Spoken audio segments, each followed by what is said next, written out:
Salut et bienvenue sur la chaîne de Les Infos de chez nous.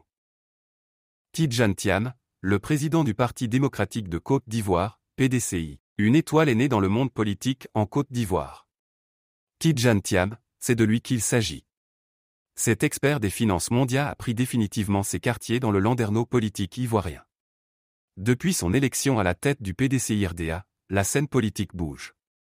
Tous les états-majors sont en effervescence. Son seul nom attire tous les projecteurs sur la Côte d'Ivoire. Malgré le grand deuil auquel il fait face, le décès du président Henri Konan Bédié, l'ex-ministre du Plan et de la Programmation du Développement, a réussi à organiser avec maestria le PDCI-RDA que beaucoup rêvaient de voir en lambeaux. Que non? Le parti septuagénaire est remis sur orbite.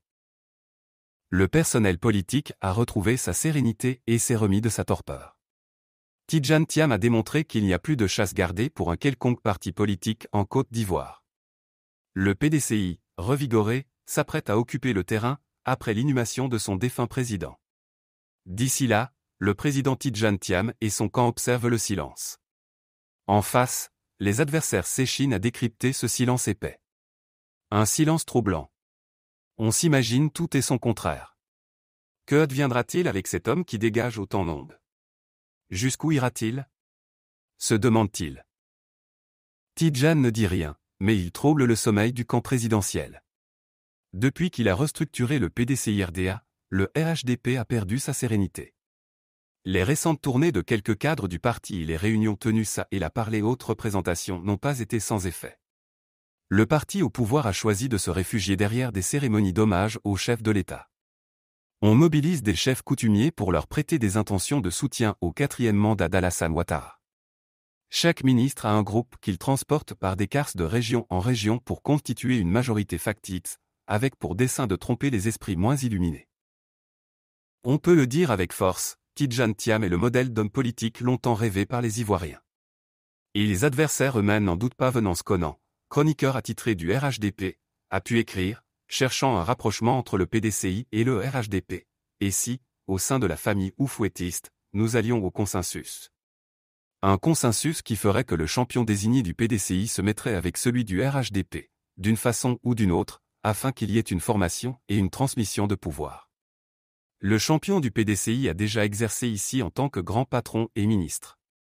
Il a une excellente cote et une bonne image dans le public, surtout jeune, a-t-il reconnu dans un de ses éditos parus dans Fraternité Matin, le jeudi 21 décembre 2023. L'on comprend donc la peur panique des tenants du pouvoir, qui n'ont plus rien à proposer aux Ivoiriens, après la foire de promesses non tenues, qui s'est soldée par la cherté de la vie devenue intenable et asphyxiante. En 2025, Alassane Ouattara aura 83 ans, l'âge auquel tout être humain est appelé au repos. C'est donc par défaut que l'octogénaire sera maintenu en scène, face au jeune loup du PDCI-RDA. Il y a lieu de se demander qu'est-ce qu'un homme de son âge pourra apporter de nouveau à Côte d'Ivoire.